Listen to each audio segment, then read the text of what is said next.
Hi guys, welcome to my YouTube channel. In this video, I'll explain a Python program that prints song lyrics in the terminal with a typing effect.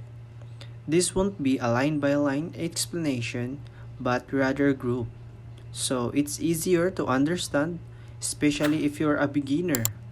Let's get started. Una sa lahat, alamin muna natin kung anong purpose ng program. Ang program na ito nagdi-display ng song lyrics sa terminal. Hindi sabay-sabay lumalabas ang text kundi letter by letter, parang may nagtatype o kumakanta.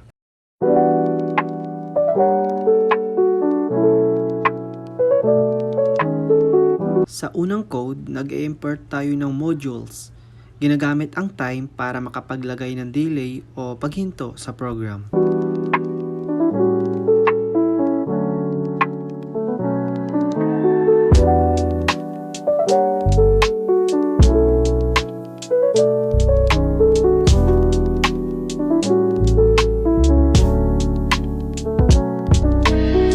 Ginagamit ko naman ang threading para makapag-run ng maraming tasks ng sabay-sabay.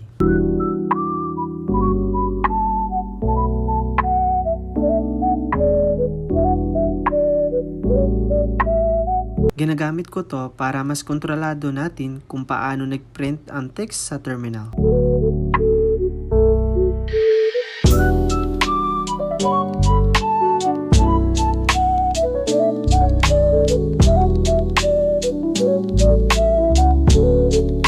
Next, may tinatawag tayong lock. Ang lock ay mahalaga kapag gumagamit tayo ng threads. Ito ang nag-i-ensure na isang thread lang ang pwedeng mag-print ng text sa isang oras. Kung walang lock, pwedeng maghalo-halo ang output at maging magulo.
May function tayo na ang trabaho ay mag-print ng text letter by letter. Dito nanggagaling ang typing effect. Inisa-isa niya ang bawat karakter ng text, ini-immediate print ito sa terminal. Tapos may counting delay para magmumukhang tinatype talaga.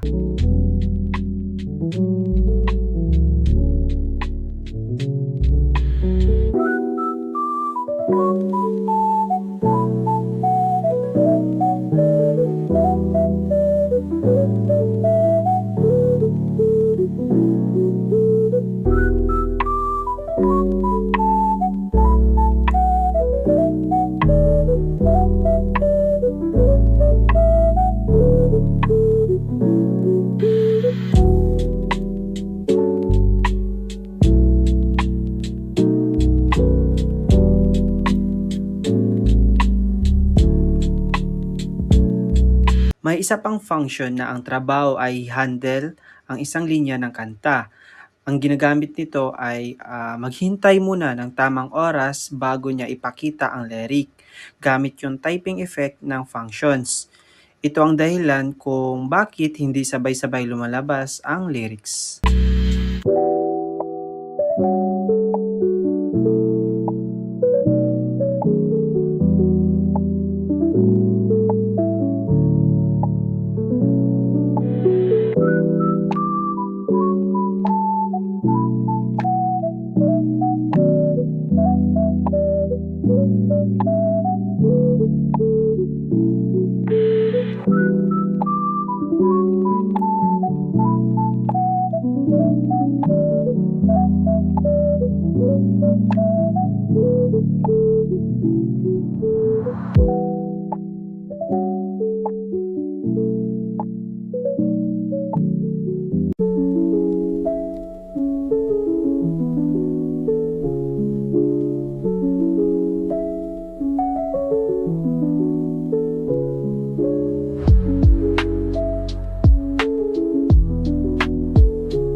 Sa main part ng program, nakalagay ang mga lyrics sa isang list. Bawat lyric ay may kasamang typing speed.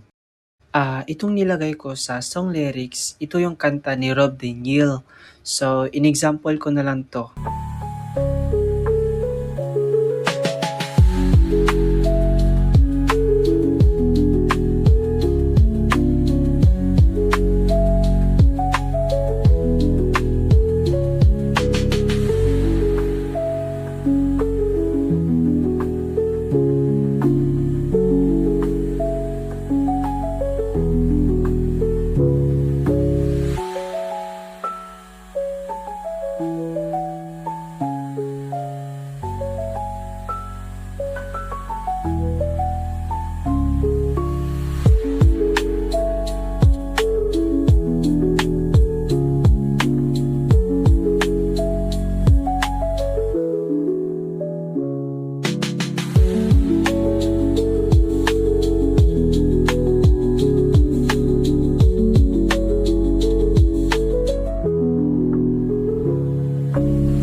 Meron din tayong hiwalay na list para sa delays.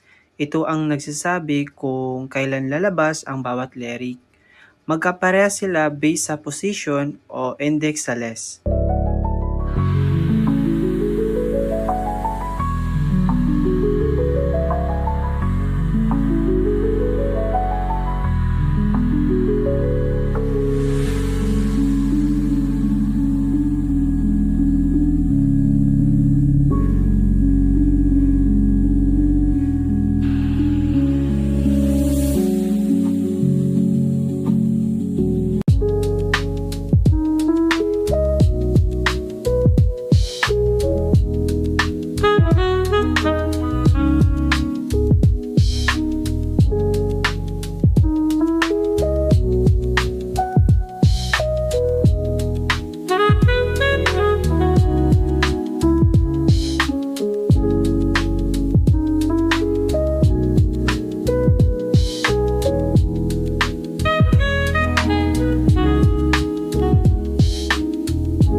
Dito naman, para sa bawat lyrics, gumawa tayo ng isang thread. Ibig sabihin, bawat linya ng kanta ay may sariling text na tumatakbo. Dahil dito, nagiging possible na maayos ang timing ng bawat lyrics at hindi nagbablock ang buong program.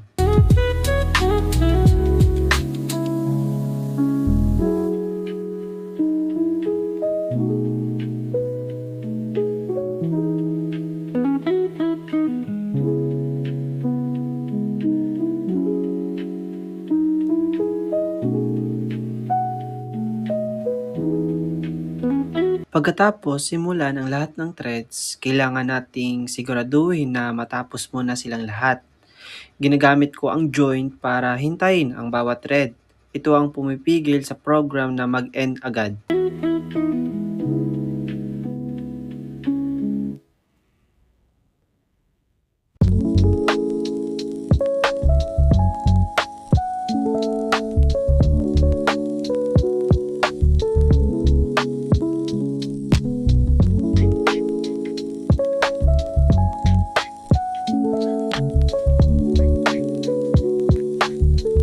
Sa huling bahagi, chinecheck ng program kung direct itong niraran. Kapag oo, sa kanya sisimulan ang buong program. Ito yung standard practice sa Python. This is the complete program, so let's see if there are any errors or not.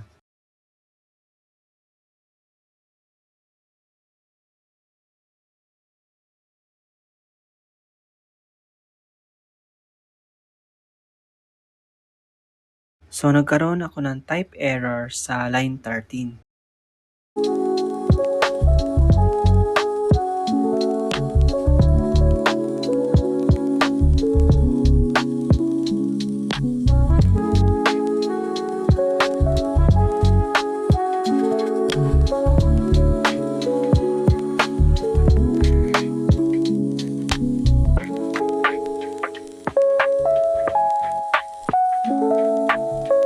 I-try na natin i-run.